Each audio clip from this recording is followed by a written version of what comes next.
Kumalat kamakailan sa social media ang balitang umano'y lumipat na si Yeng Constantino sa Sparkle GMA Artist Center matapos siyang mapabilang bilang isa sa mga coach ng The Voice Kids Philippines.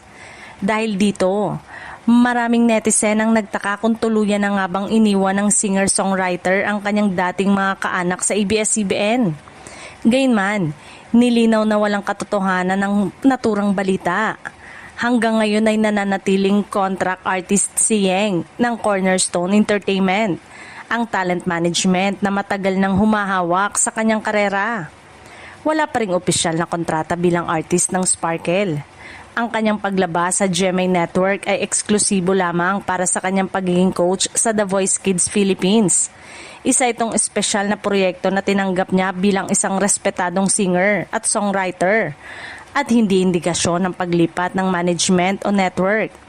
Sa kasalukuyan, nananatili ring maayos ang kanyang relasyon sa ABS-CBN kung saan nakagawa siya ng maraming matagumpay na proyekto sa loob ng maraming taon.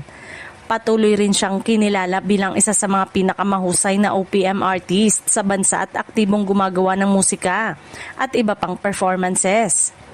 Hindi na rin bago sa industriya ng showbiz ang ganitong klaseng arrangement. Maraming artista ang nagbibigay ng pagkakataong makagawa ng proyekto sa ibang network nang hindi kinakailangan lumipat ng management o maging eksklusibong talent ang naturang kumpanya. Sa ngayon, malinaw na ang pagiging coach ni Yeng Constantino sa The Voice Kids Philippines ay isang proyekto lamang at hindi nangangahulugang lumipat na siya sa Sparkle GMA Artist Center o tuluyan ng iniwan ng ABS-CBN.